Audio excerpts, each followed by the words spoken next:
ADHD के लिए mobile poison है। 1.5 साल के बच्चे को खाना खिलाने का तरीका ही मदर का यही है कि टैबलेट दे दिया, कार्टून लगा दिया और खिला दिया। टीचर भी बोल रही है शरारती है, पेरेंट भी बोल रहा है शरारती है, लेकिन बताएगा कौन उसको कि स्लो डाउन कैसे करना है। चाइल्डहुड एंजाइटी, सोशल फोबिया बहुत ज्यादा है, पैंडेमिक के बाद वो बढ़ गया है।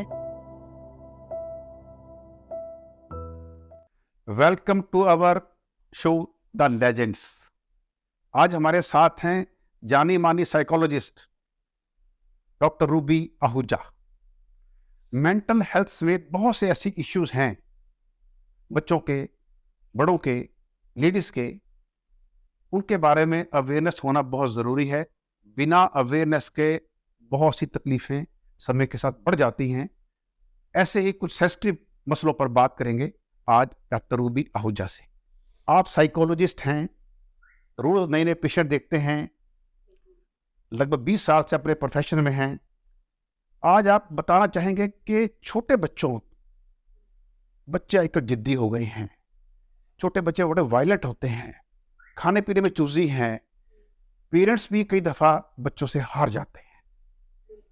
क्या ये इशू मेंटल हेल्थ से जुड़ा है? देखिए कपिल जी, हमारे कुछ सालों से मेंटल हेल्थ अवेयरनेस जैसे आई है, तो हमें लगता है कि बच्चों की प्रॉब्लम्स भी, पहले चाइल्डहुड डिप्रेशन इतना कॉमन नहीं था। पैंडेमिक के बाद एंजाइटी और डिप्रेशन बच्चों में भी बढ़ रहा है। तो पहले हम शुरू करते हैं, शुरुआत कैसे होती है 2-2.5 साल के बच्चे में, हम कैसे अर्ली डायग्नोसिस कर सकते हैं मेंटल हेल्थ के बारे में। तो कई बच्चे होते हैं, आपने भी कवर करा है न्यूरोलॉजिकल पर्सपेक्टिव से, मैं साइकोलॉजिकल पर्सपेक्टिव से बताती हूँ कि जो एडीएचडी बच्चे होते हैं, attention deficit hyper active disorder, वो हमें 2.5 साल की उम्र में अर्ली डायग्नोस हम कर सकते हैं, क्योंकि उसका जो डायग्नोस है वो पेरेंट्स और टीचर्स की रेटिंग स्केल से आता है।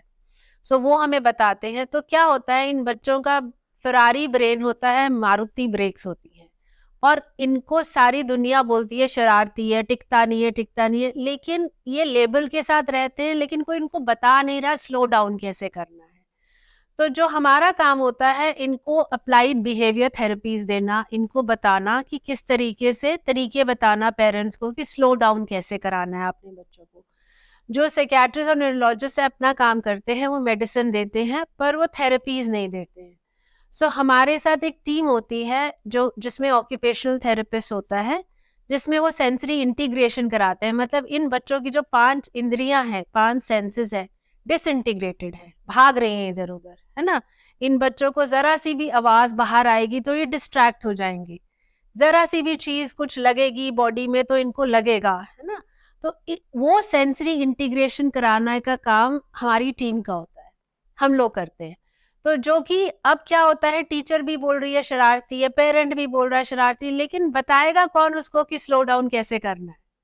So that is our job. ये हो गया एडीएचडी के बारे में, अटेंशन डेफिसिट। फिर आता है लर्निंग डिसेबिलिटी और डिसलेक्सिया। बच्चा लिख नहीं सकता है, पढ़ नहीं पा रहा है, उल्टे वर्ड्स लिख रहा है। हम सब ने तारे ज़मीन पे देखी है, उसके बाद अवेयरनेस काफ़ी आई है, पर फिर भी अभी भी हमारे पास जब बच्चे आते हैं वो 6th-7th में आते हैं, जबकि एकेडमिकली वो कुछ नहीं कर पा रहे हैं। तो अब पेरेंट्स आते हैं कि अब नंबर नहीं आ रहे हैं, मैडम आप बताएं कैसे करें हम। तो ये डायग्नोस पहले होना चाहिए।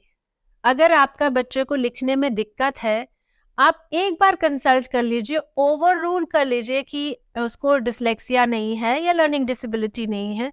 जितनी जल्दी डायग्नोज होता है, इंटरवेंशन भी उतनी जल्दी होता है और रिजल्ट भी अच्छा आता है। एडीएचडी में भी एक बच्चा है, वो इस लेबल के साथ, अटेंशन स्पैन नहीं है तो कंसेप्ट क्लैरिटी नहीं है, स्पीच नहीं आ रहा है, तो 5th-6th तक पेरेंट्स कहते हैं चलता हुआ चलता है ना, डिसलेक्सिया में चलता है, चलो पास करा दिया, किसी तरह पास हो गए।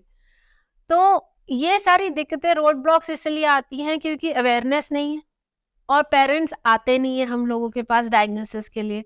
तो हमारा काम होता है डायग्नोस करके, अगर दवाई चाहिए एडीएचडी में तो हम डॉक्टर को कंसल्ट करने के लिए बोलते हैं, अगर उनको थेरेपी चाहिए तो हम थेरेपी की तरफ लेके जाते हैं। सिर्फ कई बारी कई बच्चों को सिर्फ स्पेशल एजुकेशन चाहिए होता है, या उनको बिहेवियर मॉडिफिकेशन की थेरेपीज चाहिए होती हैं, तो हम उस तरफ लेके जाते हैं। अब इंडिया में ये चीज़ है कि पेरेंट्स कहते हैं कि हमें ज़्यादा पता है, हमें बाहर वाला क्यों बताएगा? हम अपने बच्चे को ज़्यादा जानते हैं।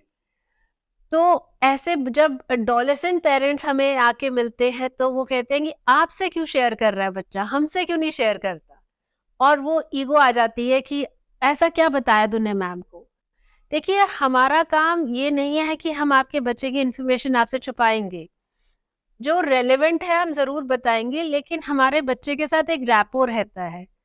हो सकता है ऐसी कोई बात है, अगर डिफ़िकल्ट है, जैसे अगर सुसाइडल केस है या बहुत एक्सट्रीम में डिप्रेशन है, या डेफ़िनेटली हम पेरेंट्स को इन्वॉल्व करते हैं, और अगर अंडर 18 है, हम पेरेंट्स को इन्फॉर्मेशन ज़रूर देते हैं to protect the child. But ऐसी कोई चीज़ है कि कोई रिलेशनशिप इश्यू है या कुछ है, वो अपने पेरेंट्स से नहीं शेयर करना चाहता, ट्रस्ट द साइकोलॉजिस्ट, हम उसको सही रास्ते पे डालेंगे। हम उसको गलत रास्ते पे नहीं डालेंगे, जो उसके फ्रेंड्स कर रहे हैं, जो शायद वो आपसे कम्युनिकेट ना करके वो गलत रास्ते पे जा रहा है। सो हमारा काम है उसको सही रास्ते पे डालना। सो ये कुछ डिसऑर्डर्स हैं जहाँ पे हमें लगता है कि पेरेंट्स को आगे बढ़ के आना चाहिए। चाइल्डहुड एंग्जाइटी, सोशल फोबिया बहुत ज़्यादा है। पैंडेमिक के बाद वो बढ़ गया है कि बच्चे स्कूल नहीं जाना चाहते, है ना? फ्रेंड्स के साथ खेलना नहीं चाहते, सिर्फ कमरे में बैठ के इंटरनेट या स्क्रीन टाइम देखते हैं। उनको अकेले रहना पसंद है, और ये पैंडेमिक के बाद ये एक नया पैंडेमिक आ गया है कि बच्चे नहीं जाना चाहते। तो इसको हम सोशल एंग्जाइटी, एगोराफोबिया भी कहते हैं, जो कि बच्चों में बहुत कॉमन है। चाइल्डहुड डिप्रेशन भी कॉमन है, जहाँ पे एक बच्चा बहुत दिन तक उदास है, उसका उठने का मन नहीं कर रहा, खाना नहीं खा रहा।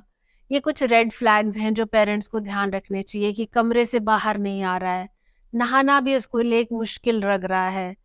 सो अगर ऐसा कुछ है तो प्लीज़ आप प्रोफेशनल को कंसल्ट कीजिए, खुद से ही नहीं करते रहिए। We'll guide you and help you in a better way, है ना? बहुत अच्छी बात कही आपने।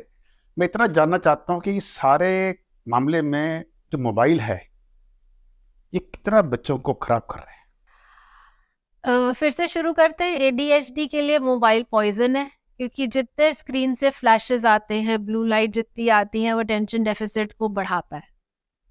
अटेंशन डेफिसिट हम सबको भी प्रॉब्लम दे रहा है। जितना स्क्रीन टाइम ज़्यादा होगा, हम अटेंड नहीं कर पाएंगे टास्क को, हम नहीं काम कर पाते, हमारा कंसंट्रेशन स्पैन कम होते जा रहा है।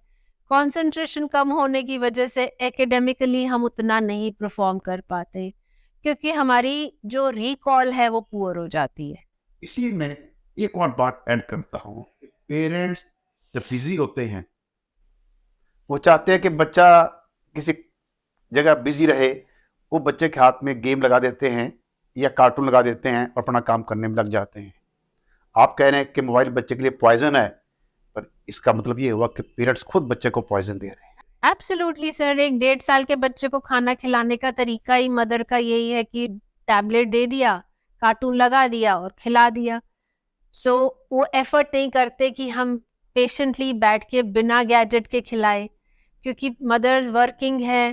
पहले ऐसे होता था कि 60% वुमेन घर होती थी और 40% काम करती थी। अब सिनेरियो उल्टा है, 60% वुमेन वर्किंग है और 40% हाउसवाइफ्स हैं। तो अब हाउसवाइफ जो है वो अपना जिम भी जा रही हैं, और एक सरोगेट मदर है जो कि मेड है या ग्रैंड पेरेंट है, वो देख रहे हैं। तो गैजेट एक इजी टास्क है बच्चे को शांत करने का, और बच्चे भी हाइपर एक्टिव बहुत हैं। 2 कारण है बच्चों की हाइपर एक्टिविटी का। एक्सटर्नल स्टिमुलेशन बड़ी है, स्टिमुलेशन मतलब काफ़ी चीज़ें उनको हम प्रोवाइड कर देते हैं। टॉयज़ की क्वांटिटी ऑफ टॉयज़ बहुत सारे हैं, बहुत ऑप्शंस दिया जाता है, क्या पहनोगे, क्या खाओगे, कैसे करो। सो वो बच्चा एक अथॉरिटी बन जाता है कि ये नहीं करूँगा, ये नहीं, क्योंकि बेसिक चीज़ में उसको बड़ी चॉइसेस हैं। अगर आप हमारी पेरेंटिंग में जाएँ पुराने, हम हमारे को चॉइस नहीं थी। सुबह खाना बन गया, यही बना है, खाना है खाओ, नहीं खाना नहीं खाओ। क्योंकि जॉइंट फैमिली सिस्टम था, इतने बच्चे होते थे तो किसी के पास स्पेशल चीज़ बनाने का टाइम नहीं था। अब हर चीज़ बच्चे के हिसाब से होती है। अगर वो खीर नहीं खा रहा है, अच्छा अभी आलू की परोंठी बना दो, ये नहीं खा रहा तो बर्गर ऑर्डर कर दो। इतनी ऑप्शंस के साथ बच्चे को हम अगर बड़ा करेंगे, तो उसको शायद बिहेवियर इश्यूज़ काफ़ी सारे बड़े होके और आए।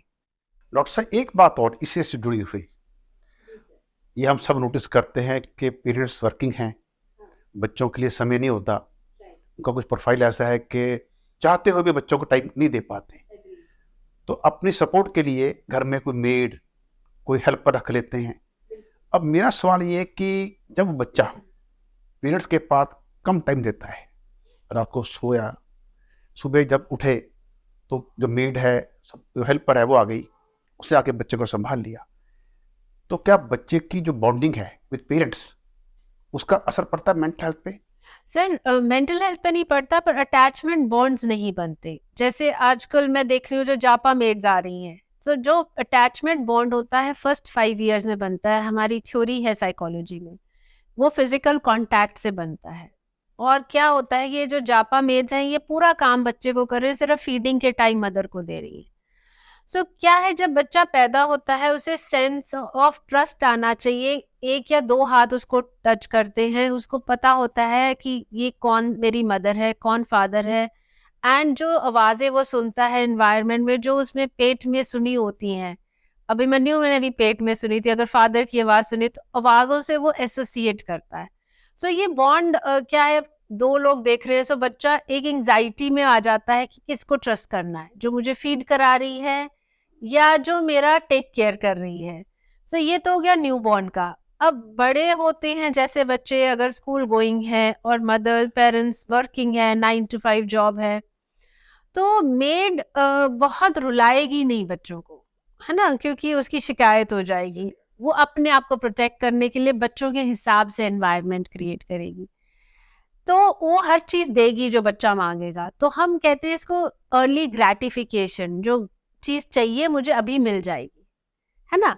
तो ऐसा बच्चा जिसको ड्रॉप ऑफ दी हैट पे बिना मांगे चीजें मिल रही हैं, जब लाइफ उसको वो चीजें नहीं देगी, तो अडोलेसेंट एज में रियलिटी चेक आता है कि मुझे वो सब नहीं मिलेगा जो मैं चाहूंगा। लेकिन बड़ा तो मैं ऐसे ही हुआ हूँ कि मैंने मांगा नहीं और मुझे मिल गया। तो डिप्रेशन आना नॉर्मल है, इसलिए डिप्रेशन बढ़ रहा है, क्योंकि पेरेंटिंग कहीं ना कहीं वो लैप्सेस हैं। तो बच्चों को वेट कर रहिए, वेट करा, रोने दीजिए, कोई दिक्कत नहीं। लेकिन आप बहुत जिसको हम लाइफ स्किल्स कहते हैं वो सिखा रहे हैं, इमोशनल रेजिलियंस सिखा रहे हैं, स्ट्रेच करना सिखा रहे हैं इमोशनली, बहुत ज़रूरी है ये।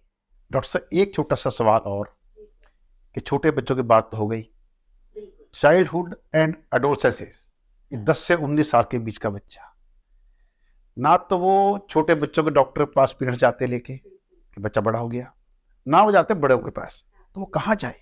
और बच्चा इस उम्र में बहुत सी ऐसी चीज़ें झेलता है, फेस करता है, कि ना तो पेरेंट्स से शिकायत करता है, अपनी हम उम्र के दोस्तों से शिकायत नहीं कर सकता क्योंकि उसको समाधान नज़र नहीं आता।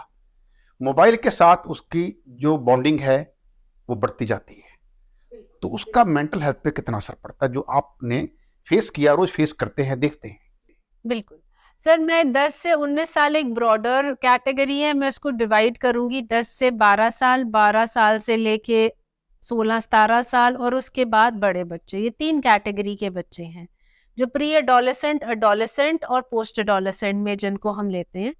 तो प्री एडोलेसेंट में एक्सपेरिमेंट कर रहा होता है एक बच्चा, नई नई चीज़ें सीख रहा होता है, एनवायरनमेंट, और इस समय क्लास में बुलिंग भी बड़ी होती है, बहुत बच्चे बुली किए जाते हैं। 6-7 क्लास पीक होता है बुलिंग का, क्योंकि हर बच्चे की बॉडी अलग तरीके से डेवलप हो रही है। कई बच्चे जल्दी बड़े हो जाते हैं, 12-13 साल में उनमें फीचर्स एडल्ट वाले आने शुरू हो जाते हैं। तो कई दूसरे बच्चे उनका मजाक उड़ाते हैं। कई बच्चे चाइल्डहुड ओबेसिटी, मोटापे के साथ होते हैं, तो वो मोटे ही रहते हैं, उनकी बॉडी चेंजेस डिफरेंट आते हैं। तो इनमें उनका कसूर नहीं होता, लेकिन उनको उनका मजाक बनता है।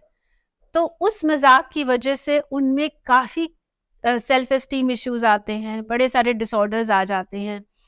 और क्या होता है, हमारा पीक टाइम होता है साइकियाट्री डिसऑर्डर्स का 13 साल के बाद। हमारे को अगर कोई साइकियाट्री प्रॉब्लम है तो वो सरफेस पे आनी शुरू हो जाती है। ओसीडी है, एंजाइटी है, डिप्रेशन है। तो जो 13 साल से लेकर 16-17 साल की उम्र में जो मेरे पास पेरेंट्स आते हैं, वो सबसे पहले इशू आता है कि पढ़ नहीं रहे। हमेशा मेरे पास पेरेंट पढ़ाई को लेके आता है, और मैं हमेशा उनसे कहती हूँ कि अगर बिहेवियर ठीक होगा, पढ़ाई फॉलो करेगी। हमेशा बिहेवियर अच्छा रहेगा, कंसंट्रेशन अच्छा रहेगा, तो पढ़ाई की दिक्कत नहीं आनी चाहिए। और पेरेंट्स उल्टा कहते हैं कि मैडम आप बताओ पढ़े कैसे ये? आई डोंट नो कि हमारी सोसाइटी कहाँ जा रही है या हमारे को पढ़ाई में क्या कराना है। अ, अब क्या है कि पेरेंट्स का एक नया पैशन आ गया है कि वो बच्चों को ऐसी हॉबीज में डालते हैं जिनमें बच्चों का कोई इंटरेस्ट नहीं है। स्विमिंग है, पेंटिंग है, डांस, बच्चों का कोई इंटरेस्ट नहीं है। एक एडीएचडी बच्चा क्रिकेट खेलने जा रहा है और वो अपनी बारी की वेट कर रहा है, व्हेयरएज उसको ऐसी एक्टिविटी में जाना चाहिए जहाँ पे एग्रेसिवली उसको फिजिकल एक्टिविटी चाहिए। लॉन टेनिस है या बैडमिंटन है, जहाँ एक कोच है जो उसको इंस्ट्रक्ट करे, क्योंकि उसको इंस्ट्रक्शन सुनने की आदत नहीं है। तो ये फ़र्क होता है साइकोलॉजिस्ट के व्यू पॉइंट का, और हम उनको डायरेक्ट करते हैं कि जो बच्चे के हिसाब से एक्टिविटी करे। अब वो एक्टिविटी में डल गया, बच्चा अच्छा कर रहा है, तो पेरेंट्स का पैशन हो जाता है कि इसको मैंने टेनिस में स्टार बनाना है। हो सकता है वो ना बनना चाहे बच्चा, तो ये गैप्स आते हैं, तो पेरेंट्स को आना चाहिए। उसके बाद एडोलेसेंट इश्यूज, सर मैंने किताब लिखी है द हिडन माइंड, जिसमें मैंने अपने केसेस कंपाइल करे हैं। ये पेरेंट्स के लिए गाइड है कि किस तरह से एडोलेसेंट बच्चों को हमें डील करना है। कई बार ये एडोलेसेंट एज जब आती है तो बच्चा बिना कारण अपसेट होता है क्योंकि हार्मोनल चेंजेस हो रहे हैं, तो वो अपने कमरे में परेशान बैठा है। अब अगर मदर चली गई कमरे में तो वो पोक कर ही जाएगी, क्या हो गया बेटा, मुझे बता क्या हुआ। उसको खुद भी नहीं पता वो क्यों परेशान है। मैं जब पेरेंट्स को कहती हूँ कि थोड़ा स्पेस दीजिए, वो समझ लाएगा वो खुद क्यों परेशान है। अब वो क्या होता है, वो बच्चा माँ को चुप कराने के लिए कोई ना कोई कहानी बना देता है, स्कूल में ये हुआ, एंड ही क्रिएट्स अ परेशानी जो नहीं होती है। सो ये छोटी छोटी चीजें हैं जो आती हैं और डिसऑर्डर्स भी क्रिएट करती हैं और प्रॉब्लम्स क्रिएट करती है, पेरेंट्स और बच्चों के बीच में गैप क्रिएट। डॉक्टर साहब, बच्चे डिप्रेशन का शिकार रहने लगे हैं। बहुत सी ऐसी खबरें सुनने को मिलती हैं, पढ़ने को मिलती हैं कि बच्चे यंग एज में सुसाइड कर लेते हैं।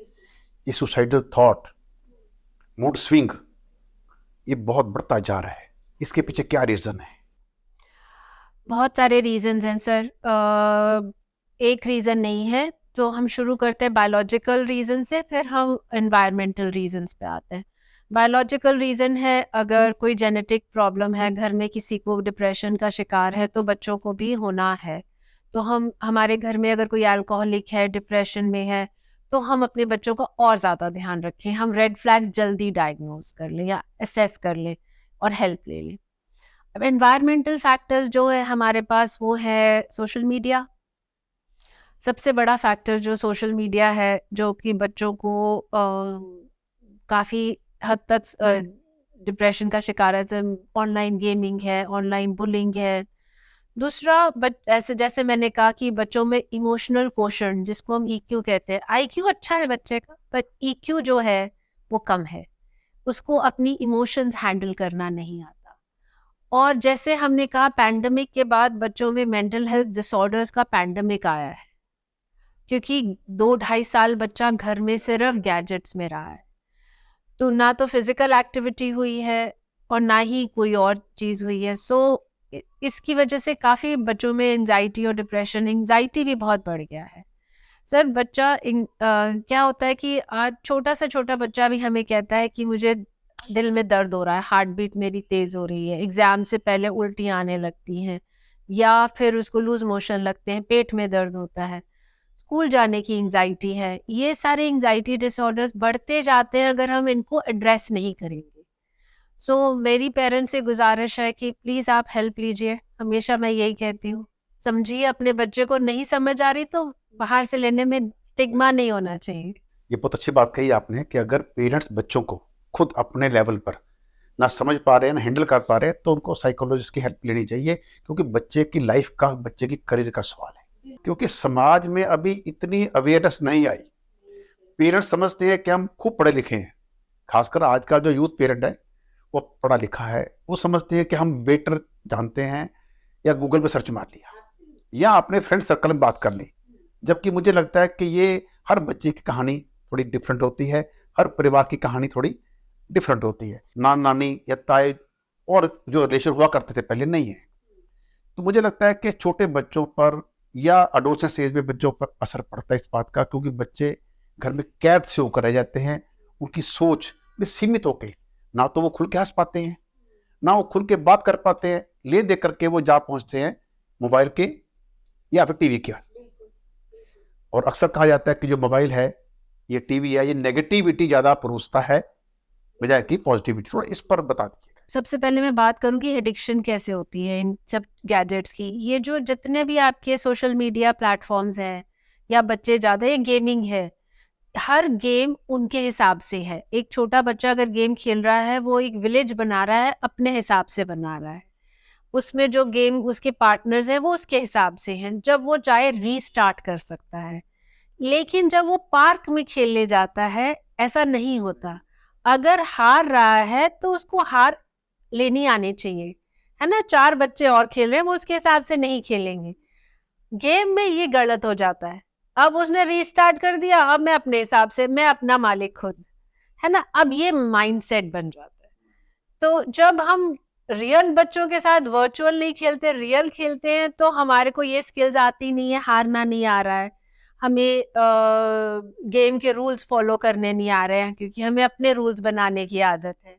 एक छोटी सी छोटी बात है, जब हम छोटे बच्चों को गैजेट देते हैं, 2-2.5 साल के बच्चों को, इंस्टेड उनको पार्क में लेके जाएं या खेलने के लेके जाएं, अब क्या होता है कि पार्क में उनकी चारों पांचों सेंसेस इन्वॉल्व है। बॉल फेंकना है, किस प्रेशर से फेंकना है, फाइन मोटर डेवलपमेंट, जो उंगलियों का डेवलपमेंट, ग्रॉस मोटर डेवलपमेंट हो रहा है, बड़ी मसल्स डेवलप हो रही हैं, छोटी मसल, सुन रहे हैं, देख रहे हैं, मुंह में मिट्टी जा रही है, खेल रहे हैं, तो हमारी सारी सेंसेस इन्वॉल्व है। वेयर एज एक गैजेट में सिर्फ आप देख रहे हैं और कुछ नहीं कर रहे हैं, और अपने, अब क्या हुआ, ये तो हो गया एक पार्ट कि हमारी ना तो प्रॉपर फिजिकल डेवलपमेंट हो रही है, ना ही हमारी प्रॉपर इमोशनल डेवलपमेंट है ना? अब दूसरा पार्ट आता है कि जो गेमिंग है, सोशल मीडिया है, जैसे आपने कहा डोपामिन रिलीज करते हैं, instant gratification is the word. Dopamine होता है कि हमने इतने लाइक्स आ गए हमारे सोशल मीडिया पे, इतने लोग हमें फॉलो करते हैं, और मैं 5 दिन से इस लेवल पे गेमिंग के पहुंच गया। तो डोपामिन से वो एडिक्शन हो जाता है ना? अब ये ओटीटी प्लेटफॉर्म्स हमारे साथ भी क्या कर रहे हैं, वो सस्पेंस में छोड़ दी सीरीज, तो हम अब दोबारा देखेंगे उसको। तो ये सारे जो ब्रेन डेवलपमेंट के लिए हानिकारक है, ये हमें नुकसान देती हैं। हमारे हमारे हर बच्चे को, बच्चों में ना सर 5 तरह की हम डेवलपमेंट्स देखते हैं हमारे क्लिनिक में जब आते हैं। एक तो फिजिकली पूरी तरह डेवलप होना चाहिए, एक होता है लैंग्वेज, उसकी लैंग्वेज अच्छी होनी चाहिए, प्रॉपर डेवलप उसकी एज के मुताबिक होनी चाहिए। तीसरी होती है सोशल डेवलपमेंट, वो पैरेलल प्ले करता है या सॉलिटरी प्ले करता है, अपने आप से खेल रहा है या दूसरे बच्चों के साथ भी खेल रहा है। लास्ट होती है emotional development, and emotional development में हम काफ़ी सारे बिना कारण रोना, ड्रॉप ऑफ दी हैट पे उसके जिद करना, चीज़ें जो जितने भी इमोशनल इश्यूज होते हैं, टेम्परामेंटल इश्यूज होते हैं, तो हम वो देखते हैं। तो ये 5 एरिया डेवलपमेंट के हम देखते हैं, और हर पेरेंट को देखना चाहिए। अगर इन सब एरियाज में अच्छी डेवलपमेंट हो रही है, नॉर्मल बच्चों के 99% बच्चे अगर ऐसा कर रहे हैं, और आपका बच्चा नहीं कर रहा, तो कोई ना कोई दिक्कत है। बहुत ही थिन लाइन है बच्चों में, डिसऑर्डर में, और बच्चे जो नॉर्मल करते हैं। कई बच्चे वैसे ही जिद करते हैं, तो इसका मतलब ये नहीं है कि प्रॉब्लम है। लेकिन अगर कॉन्टिन्यूसली साल भर से ऐसा हो रहा है, तो डेफिनेटली हमें प्रोफेशनल हेल्प लेना चाहिए। डॉक्टर साहब, आपने आज बहुत अच्छी बात ऐसी बातें कही हैं, मुझे लगता है कि जो भी पेरेंट्स, खासकर यंग पेरेंट्स, आपको सुनेंगे, देखेंगे, उन्हें जरूर अच्छा लगेगा। हो सकता है कि कुछ परिवारों के रहन सहन में अपने बच्चों के साथ जो अटैचमेंट है, उनके साथ रोज का जो उनका बर्ताव है, उसमें बदलाव आएगा। Thank you so much. Thank you sir, thank you. एक लास्ट चीज, प्लीज फिजिकल एक्टिविटी पे ध्यान दीजिए, बस इतना ही कहूंगी। पार्क में भेजिए बच्चों को, खेलने भेजिए, वो एक दवाई है बच्चों की।